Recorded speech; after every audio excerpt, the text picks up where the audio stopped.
Hey everybody, welcome to Did You Hear About This? I'm Bill. I'm Scott. We took off last week. Yeah, welcome back, buddy. Yeah, it's been a while. Yeah. A whole week. People missed us. We still got together. We meant to do a show. We had perfectly good intentions. But we got distracted. It was that Nicolas Cage. That Nicolas Cage. It's always Nicolas Cage's fault. I was a little drunk. I found a Nicolas Cage movie on Amazon Prime that I never heard of before, and I brought it to your attention. And rather than coming down to the studio to hit record, we were watching Willy's Wonderland. Yeah, well, it also was a slow news week. Like, you're like, what do you want to talk about? I'm like, I found nothing of interest last week to talk about. So you're like, well, I got something to show you. I was like, well, that's it. We're sucked in. We're sucked in. Yeah. You want to talk about Willy's Wonderland? Yeah. Let's do it. It's one of these bad movies. It's one of these bad horror movies. But Nicolas Cage, this is the Leaving Las Vegas guy. This is the Con Air face-off guy. But would you call this a horror movie? Yeah, wouldn't you? It wasn't scary. No. It wasn't suspenseful. No. It wasn't sued by Five Nights at Freddy's blows my mind. That's the craziest thing. It's completely a Five Nights at Freddy's ripoff. Yeah, well, why don't you give us a synopsis of the movie? All right. It's nice and bizarre the way I like it. A guy rolls into town. It's Nicolas Cage. Nicolas Cage in this movie doesn't talk. I was going to ask you what your favorite line was of his. None. He said he says nothing. Not a word. He says nothing. He grunts. He's like, that's all he does. It's like I was waiting for him to put on a hockey mask and become Jason. Like He's just this creepy guy that comes into town. He gets a flat tire, and the mechanic says, well, we don't take credit cards. Oh, because it's a small town type of... Cash only. Cash only. Well, ATM's out of order. He's like, do you have the cash? And Nicolas Cage just stares at him and goes, oh, I guess that's a no. Well, how do you feel about working it off? And then Nicolas Cage nods. Yeah. All right, you can work off the tire damage, but this is what you got to do. You got to go to the... What was the name? Willy's Wonderland. Willy's Wonderland, which was a... it's like a Showbiz Pizza, Major Magic type thing. It's a Chuck E. Cheese. A pizza place with animatronics on the stage. But it looks old. It looks like it hasn't really been visited in a while. Yeah. But his job to pay off the tire damage is to go in and spend the night in this place cleaning it up. Yeah. And he does a hell of a job. He's happy. Loves cleaning the place He's enjoying himself. And for some reason, this is the weirdest thing about it. He takes these power drinks. He's like... Punch. They were called Punch energy drinks. Was it Kool-Aid? Was it Monster Energy? Who knows? Have no idea. And he would just drink these constantly. So here you got Nicolas Cage, the big X star, now, devolved to this kind of stuff. He doesn't talk. He has no lines. The only thing you see him do that's like of any human, trait at all is drinking this punch. Oh, and playing pinball. And then he finds a pinball machine. So now he's human playing pinball, but the rest of him, it's like some supernatural just kind of guy. Yeah. What do I mean supernatural? Like I didn't even get to the part where he's super powerful and can beat anybody up. Yeah, because of course, to lend into the Five Nights at Freddy's rip-off area here, of course the animatronics come to life. Right. And they try to kill him. Right. And he rips their spines out and just beats the shit out of them. It's so insane. He's like a monster. Yeah. That's what I was saying, supernatural. There's something supernatural about this character. Well, and then every now and again, the alarm will go off and he'll just stop whatever he's doing, whether it's cleaning, whether it's just wailing on somebody.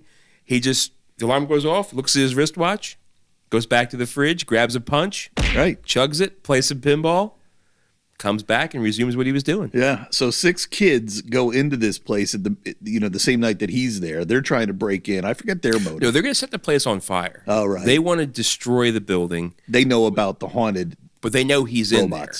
So they want to get him out so they can set the building on fire. Right. That's right. And then they fall in through the roof and they tell him look, you've been lied to. You're a sacrifice to these animatronics that are...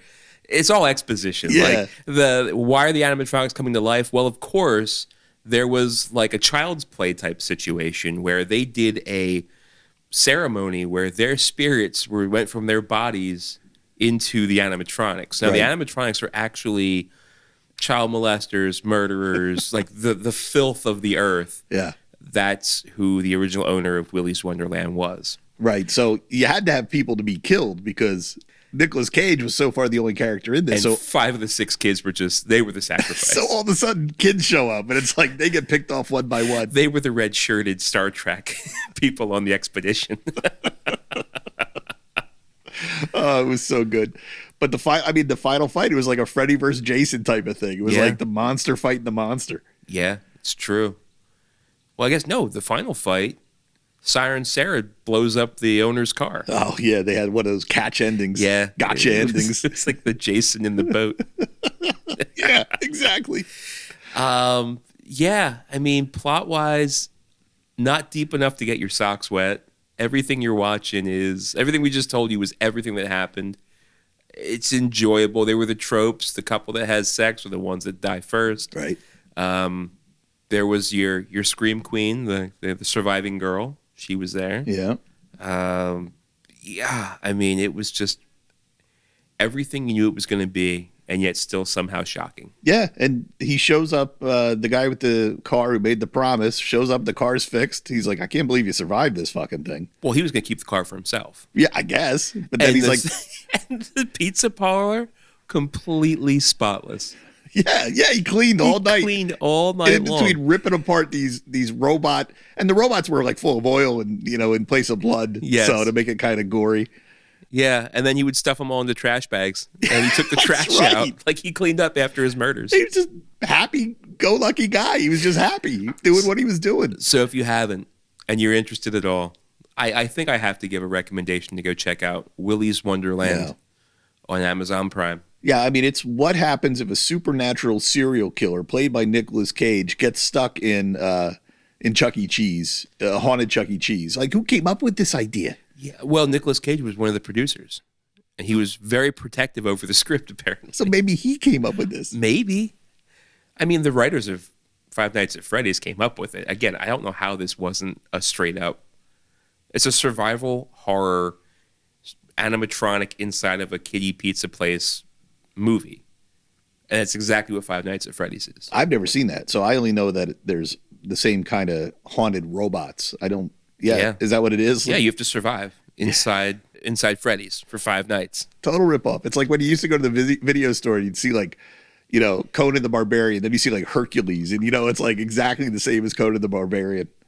Just Shark Attack. Different actor. Piranha. Oh my, yeah. Dante's Peak. Volcano. Deep Impact. Armageddon. So it was definitely, that's what we did on our week off. Yeah, it was fun. I loved the movie. And they had some budget.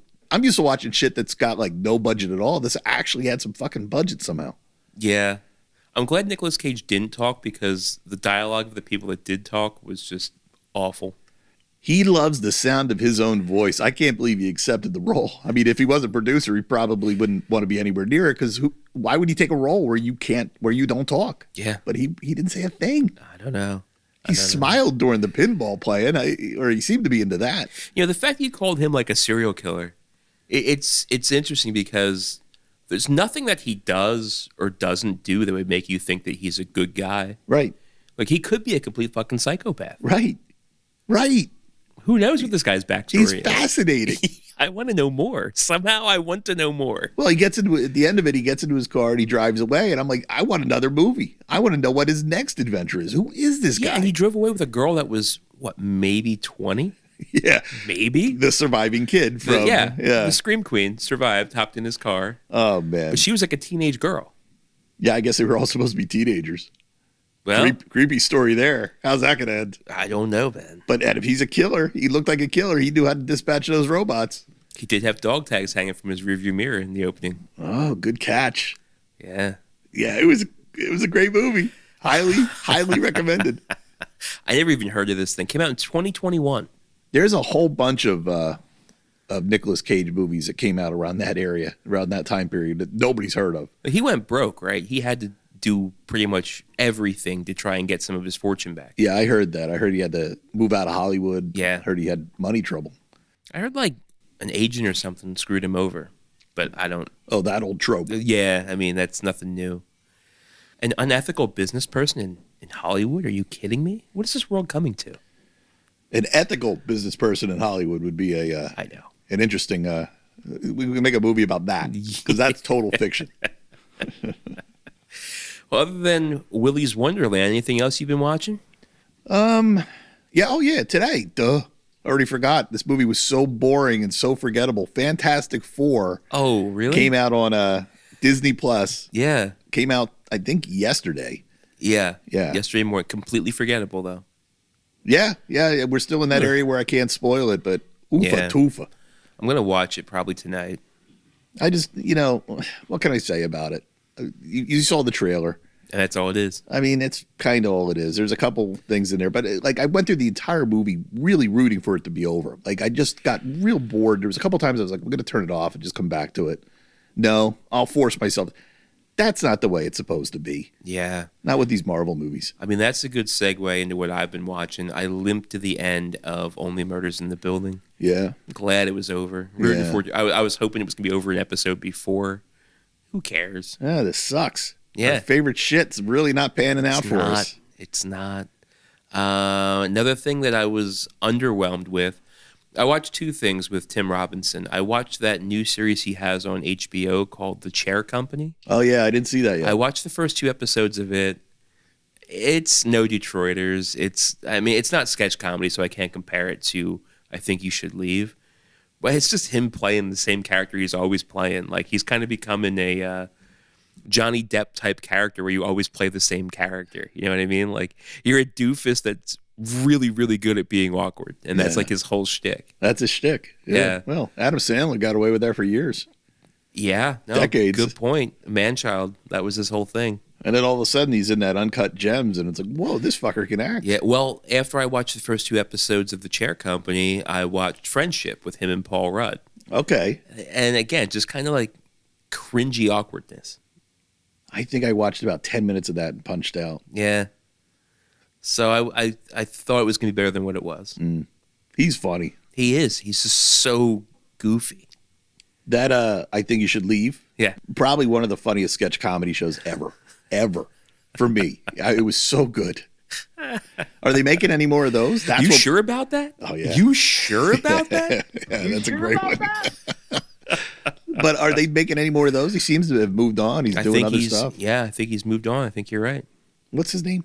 Tim Robinson. Tim Robinson. I keep saying Tim Robbins in my head. I'm like, no, that's another guy that's moved on. Yeah. Tim Robbins. He was a motivational speaker, right? Is he? Tim Robbins? Yeah. The actor? Yeah, wasn't he a motivational speaker or something like that? What's his last movie been? I guess, to fill some time, he's got to do something. Yeah, motivational speaker. Why not? I don't know. Maybe I just saw him play a motivational speaker somewhere. Yeah, can't even remember the last movie he's been in. Shawshank Redemption, then he was in Austin Powers, and that's kind of it. Yeah. I don't remember him in anything else. Yeah, that's right. Man. He was a good actor. I liked him. Yeah. Am I thinking of Tony Robbins? Oh, yeah, you're thinking of Tony Robbins. Tim Robbins was the guy from Saturday Night Live. No? Do Tim I have his Meadows. name wrong? Tim Meadows. Who the hell's Tim Robbins? Tim Robbins. The one that, he was married to Susan Sarandon. Yeah, that's his name, right? Maybe not. Maybe I'm calling him the wrong thing. No, I think you're right. Tim Robbins. Yeah, he just kind He of. was in High Fidelity with John Cusack. Oh, I don't remember that. Yeah, he played the guy that slept with his ex-girlfriend. Yeah, just sometimes these actors just quit. They're just like, they're done. Either the industry cancels them and says you're done, or they cancel themselves and say I'm not. I don't be canceled the way that we use it, nowadays. But they just say I've had enough. Why doesn't his name sound right? Like, I'm sure that's it. Let's look it up. It may not be. No, I think it is. Tony Robbins was definitely a motivational speaker. It's the guy with the long face. Yeah. Yeah, confirmed. Tim Robbins, American actor and director. Okay. It just doesn't sound right. He just vanished. Just one day he's gone. He was in Bull Durham, remember? No, I don't remember that movie. Baseball movies, sports movies, I don't tend to watch them unless it's Slapshot or Major League. Well, that's a good segue into the story I brought today. I know what story you brought. How is that a good segue? Well, the movie Major League Yeah. takes place with the Cleveland Indians. Okay, great job. Yes. Great job. Segue master of the week. The story I brought for you today. You're a world traveler, Bill. You go all around the country, international sometimes. Have you ever traveled to the great state of Ohio? Sure, I've been to Cleveland.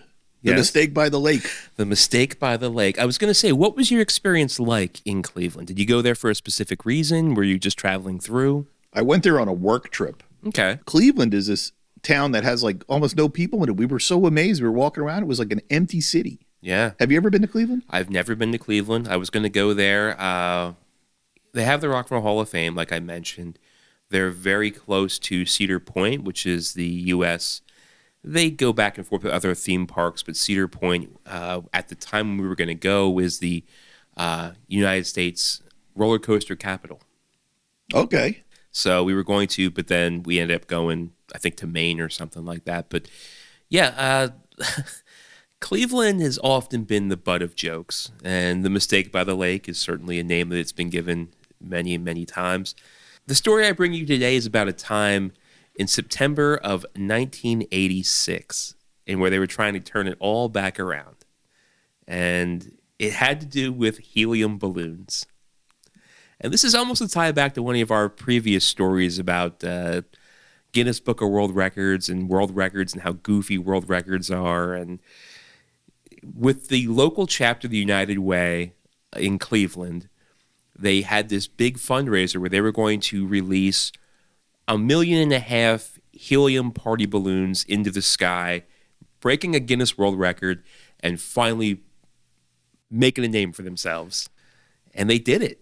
They did. Yeah, I saw the video. I've seen this. So there's a video on YouTube called Balloonfest.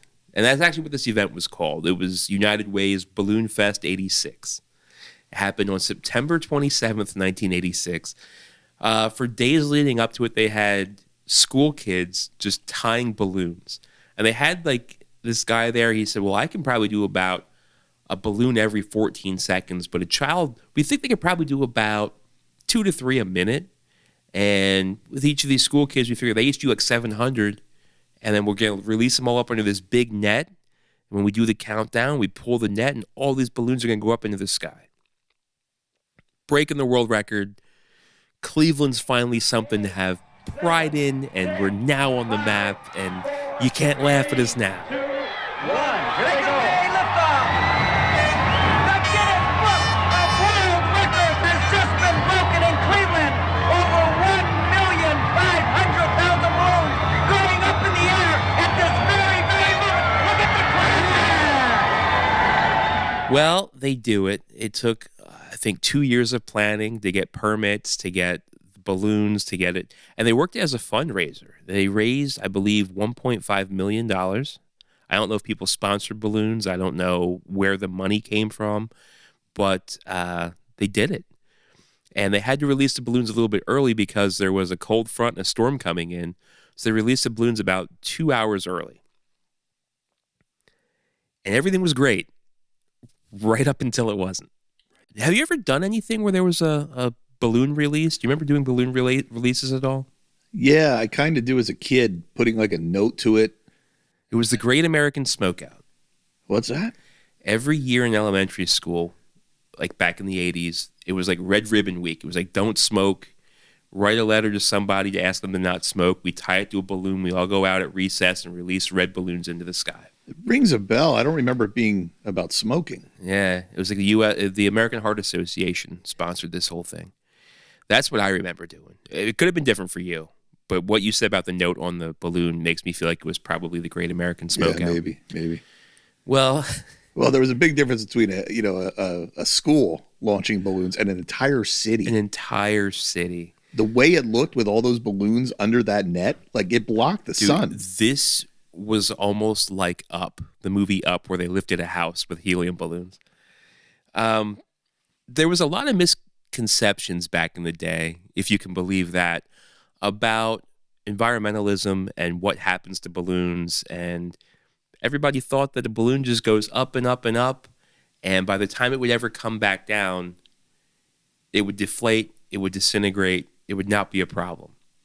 And generally that's what happens. If you release a balloon, it goes up and up and up until the air gets so thin, it'll hover around for a while. It'll eventually, because of the coldness, condense and shrivel up and come back down to Earth. And that's what would have happened in Cleveland if that encroaching thunderstorm didn't bring with it a lot of cold clouds, making all these fully inflated balloons drop into Lake Erie, the town square, the local airport. It's crazy. Traffic circles causing accidents. Oh, my God. These balloons cause mass havoc. It didn't kill anybody, but it didn't save anybody's life either, because the day prior, 2 fishermen were reported missing out on Lake Erie by their families, and the Coast Guard was out all day trying to spot them floating around in their orange safety vests, life vests rather. And needless to say, when there's 100,000 balloons bobbing around Lake Erie, you're not spotting. No. 2 days later, those gentlemen's bodies washed up on shore. Oh, my God. That's crazy. Yeah, the video, go look at this online. The video shows the entire Lake Erie covered in balloons. Yeah. They didn't expect any of this. Most of the balloons ended up in Canada. Now it's Canada's problem. Exactly right. One of the widows of the drowned fisherman sued the United Way of Cleveland for, I don't know if it was wrongful death or whatnot. She was suing them for $350,000. They settled out of court for an undisclosed amount. Another woman who lived outside of Cleveland, she had a ranch where they were raising Arabian horses, and the balloons spooked the horses, and they had irreparable damage.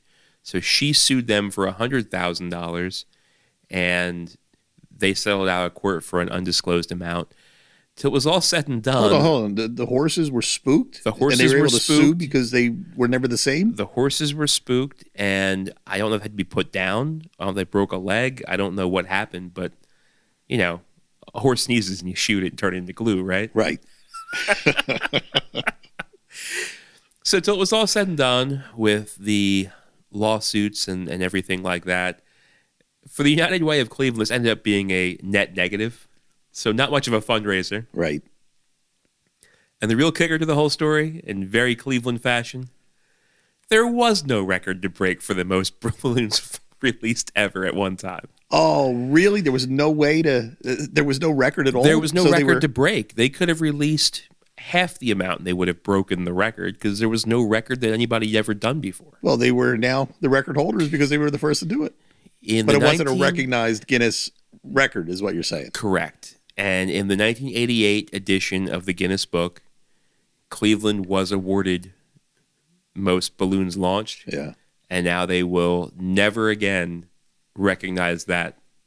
Like, nobody's going to break the record because Guinness won't recognize the record being broken. It's too dangerous. It's like a retired award, I guess you can say. They had like 2 jackass radio guys there, like promoting the whole thing. Yeah. And it was like Big Chuck and Little John. And Little John was like a little person. Oh, really? And he was like, "We're no longer the mistake on the lake." That's the best part of the video. You can't laugh at us anymore. Yep. Look at what we've done. We launched all these balloons. Look at how marvelous this is. It's so fantastic. You'll never see anything like this. And then again in your life, and then boom, boom. Well, he was right about one thing. You're not going to see him like that again in your life. No, I guess not. They made a bigger mistake on the lake than I loved Cleveland. it. My favorite part of the video is they're interviewing a big wig with United Way. He's like, "For far too long, Cleveland's been the butt of jokes, and you know, this is United's way of saying of no more." He goes, "I've been here for about a year," and it's like, okay, everything's going good. He's a guy. He's local now. He's putting into. He goes, "And my wife and I even talked about moving here," and I'm like, well. This testimony really took a left turn here. And he goes, "And if I had money to invest, this is where I would do it." Yeah. It was like, right. It was weird. What? It was weird. He goes, "And we told our friends back in LA and they all said we're crazy." You know that guy's back in LA. He's back in LA. What was I thinking? As soon as those lawsuits started coming in, that guy was like, "Woo!" Oh my God. It's the funniest thing. And to see it, it's unbelievable. It was amazing. There was this huge skyscraper there. And these balloons just like engulfed this entire skyscraper. You couldn't even see parts of the skyscraper at one point.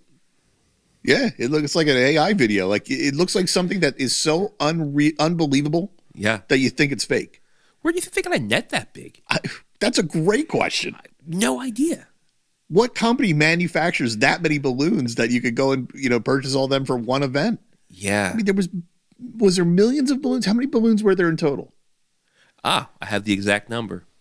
They were saying it was 1,500,000. Wow. But the official count was 1,429,643. Well, how could they even count that? How do they know that? I'm sure again, if you were sponsoring a balloon, being a not-for-profit, they would have had to have accounted for how much money they had coming in. So, say it was $1 a balloon, that's probably how much money they raised.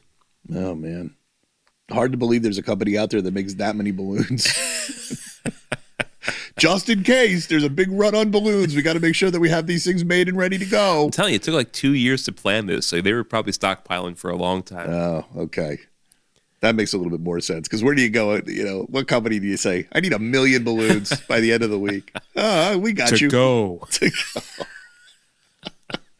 A glazed donut to go. Give me a bottle of anything and a glazed donut to go. Oh man, so that's Cleveland's story of fame. Well, they still have the Rock and Roll Hall of Fame. They do. They still have that. They do. That's about it. That's a good one. It's great. Go look up the video. Go find it. Enough of the news in 1986. What's happening these days? Do you have any news stories for us for this week? Yeah, I picked up a couple news stories that I thought were kind of interesting for us to riff on for a few minutes here as we wrap up the show. Clear all my Tim Robbins web pages. Did you know that 13 years ago today, not today, but 13 years ago around this time, something big happened? Something big happened. 2011. Something in our world. Something in geekdom. In Gen X geekdom. Something to do with... Is this like when the first Iron Man came out? No. You're in the right ballpark. It's related to Disney, but a different So Star property. Wars. Star Wars, right. Star Wars 11 years ago. 13 years ago. So 2012, right? Special editions?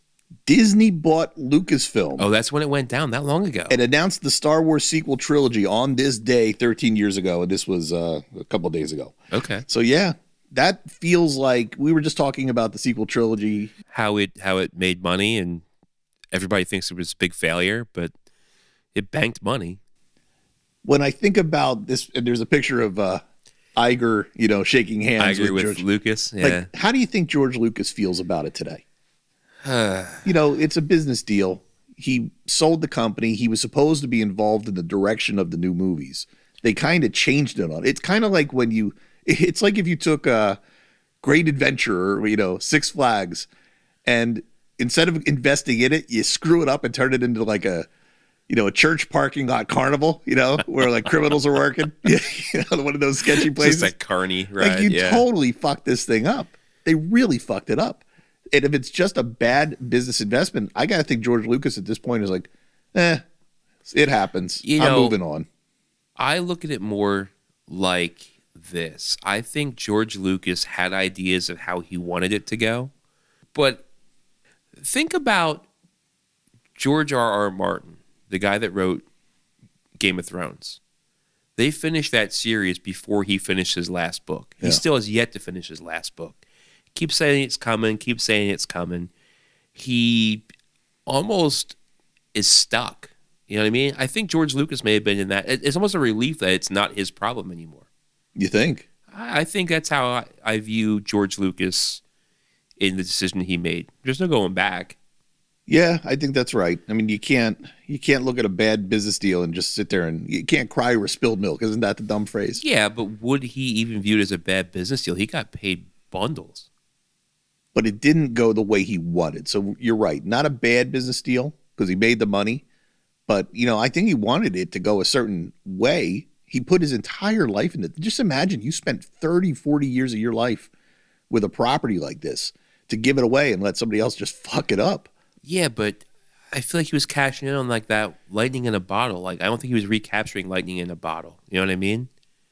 I thought maybe he was going to try to be capturing that again. I think he would have the same results. You do? I do.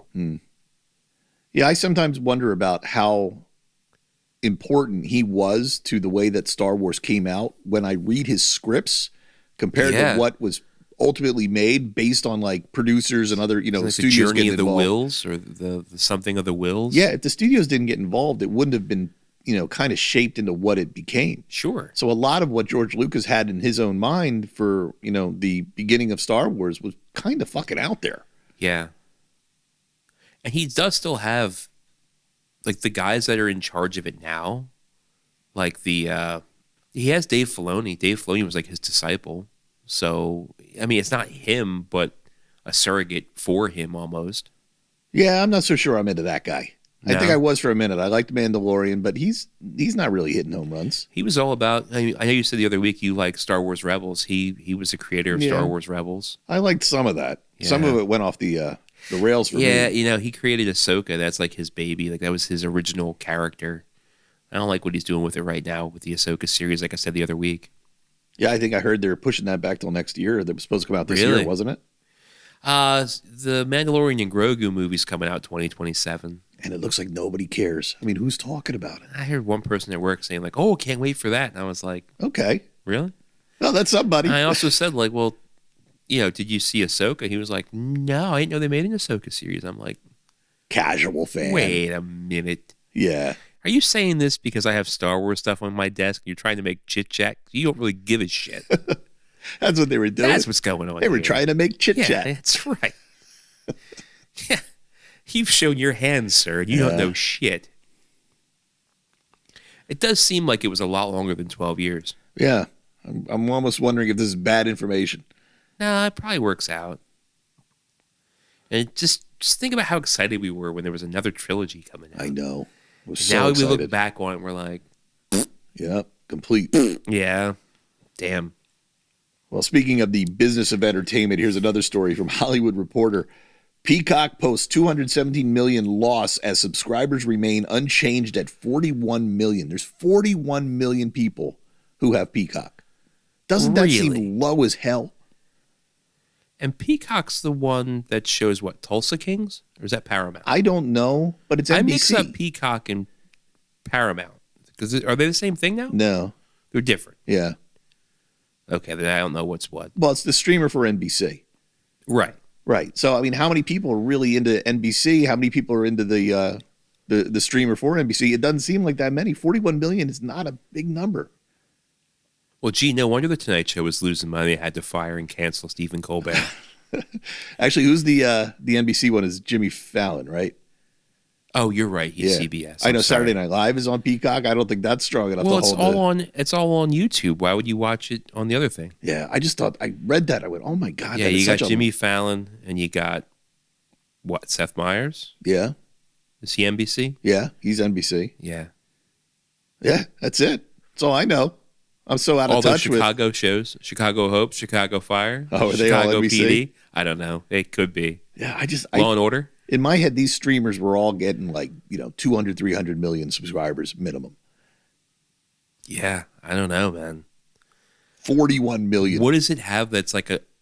There's nothing unique to it. There's no single property where you have to go there to watch it. Well, they do have, they do put out original content that's not on the, cable TV.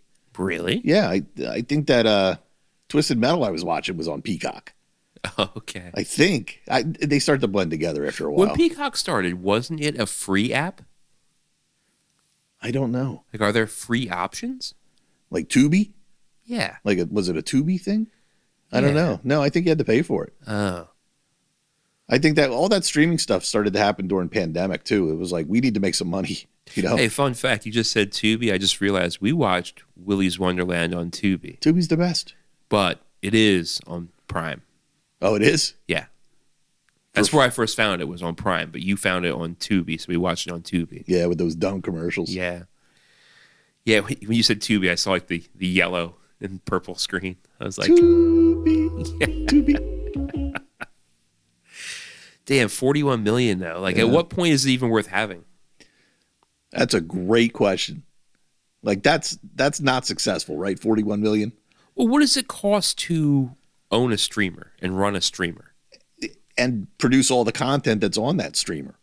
Well, that's why I'm surprised that they have exclusive content for it, because I thought they were already just producing stuff for NBC, and for cord cutters that don't want to, pay money to have NBC, you'd watch it there. But then shooting yourself in the foot, you're putting all that stuff on YouTube, so like you can get it for free on YouTube. Yeah. I don't know. I don't know. Do you think they just have a streamer just because everybody else has a streamer? I think, yeah. It's keeping up with the Joneses. Wait, NBC is owned by Comcast, right? Comcast. See, that's even more crazy. That Comcast owns a streamer that's only got 41 million subscribers. Well, I mean, if you have money on black and red, you got to win something. You know what I mean? Yeah, I guess. Unless green comes out. You were asking me earlier what I'm watching. Did you ask me that? Yeah. I've already forgotten if you asked me that. That was like 3 minutes ago. I did forget one thing that I'm checking out, the It TV show. Oh, yeah, Derry. Welcome to Derry. Oh, it's so good. You texted me about this. I do want to watch this. I haven't started yet. I've decided every news segment that we do has to have an article from GamesRadar.com. It's going to get bloody disgusting. It says, Welcome to Derry's premiere pulled in 5.7 million viewers, making it HBO's third best series debut behind House of the Dragon and The Last of Us. So this thing's a hit for them. Damn. And it's a great show. It's violent. It's gory. It goes into areas that really make you think about the old Stephen King stories you used to read. Well, you said they're launching a Stephen King universe, right? Yeah. I don't want to spoil it for people who haven't seen it yet, but yeah, it's a cinematic universe. I thought that was like that's explicitly shown in the show. It's starting to come out. There's only 2 episodes dropped so far. Okay. And there's certain things in there you go, huh? I know that name. Yeah. And you start to tie it together. And I watched Jack Torrance? Yeah, well, it's coming, I'm sure. I'm sure it is. And I watched a Riot Airy Screen Crush where he was breaking it down, or one of his guys were breaking it down. And they were saying, yeah, it looks like we're creating a universe here. I was like, yeah, that's cool. A Stephen King universe. Yeah. I'm okay with that. But what I really like about this show is it's not like, I don't remember the movies being this visceral. Like the thing is, it's hardcore, man. It's like a hardcore horror movie. And they do things in this show that I don't want to spoil it. I got to be real careful. Do you remember reading things in the Stephen King stories and went, oh my God, that's so fucked up. Yeah. Stuff you never ever saw make it to the movies. Right. It's making it to this show. Okay. I'll leave it at that. Okay. That's my endorsement. All right. I'll check this out.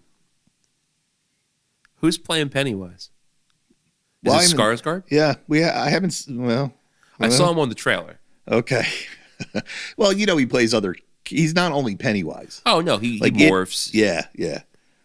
So I haven't seen Pennywise yet. Okay. All right. So I don't know who's in there. I saw on the trailer Pennywise running down a hallway.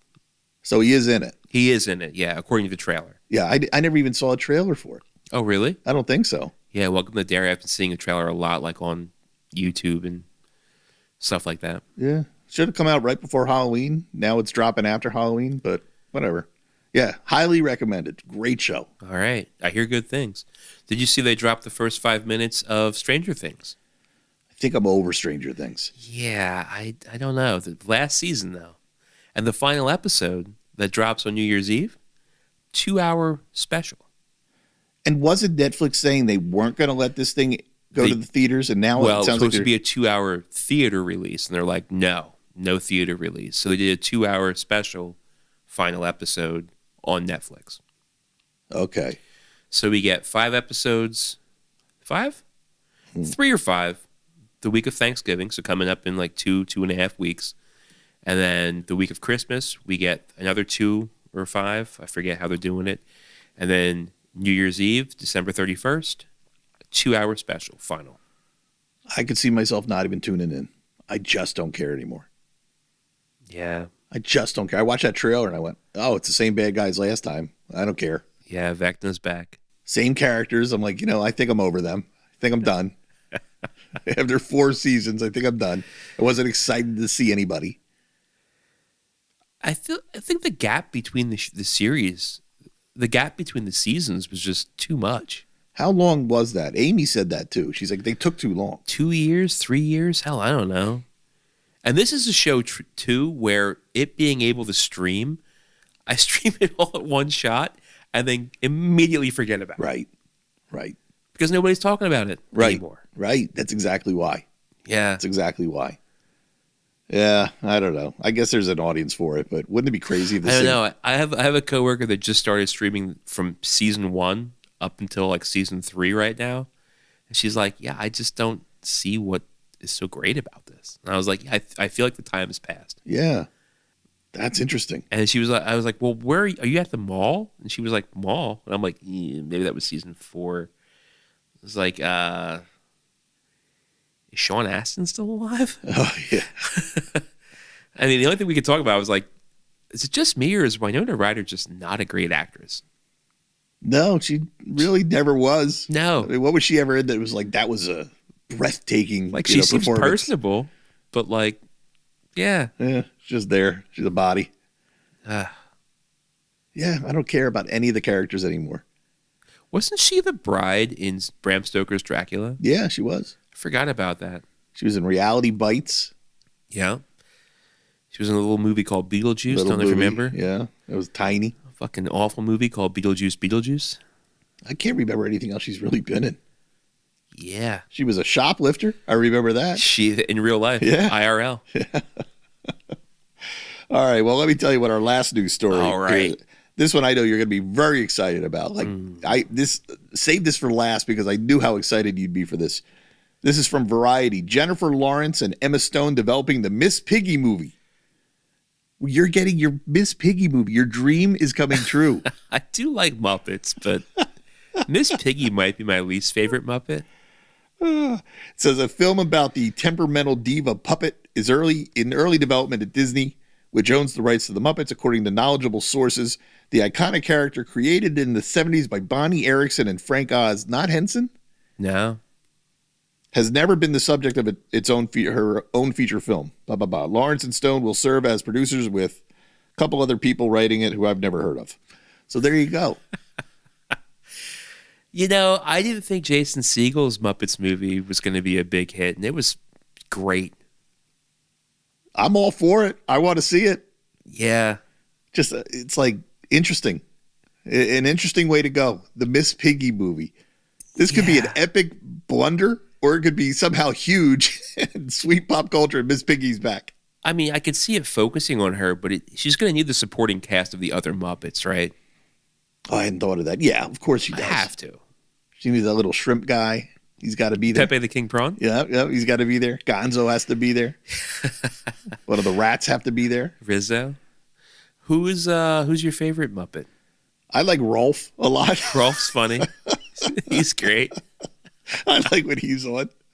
I like the Legal Eagle guy. Sam Eagle. He's great. He's great. I'd have to go with Beaker and Bunsen Honeydew. They're awesome. And then Waldorf and that's it. The two old guys up in the balcony. That's the answer. They're my favorite. I love them guys. And as a kid, I used to love them. They were just busting balls. Oh, man. Yeah. I'm for the Muppets, man. Yeah. I love the Muppets. Yeah, I mean, Emma Stone has a huge career right now. She's on fire, so she's Sure. trying to do some other things outside of acting. I don't know where Jennifer Lawrence has been. She's been hanging out with Tim Robbins. Yeah, the motivational speaker. They've been doing a college tour. Well, thanks everybody for joining us this week. Tune in next week for more fuck upperies. No shortage of them. Go Cleveland. No longer the mistake on the lake. What else we got? I think they were a bigger mistake. Nice. Smooth move, X-Lax. Thanks for listening. Tell a friend, and we will talk to you all next week. And the fan is up. There they go, guys.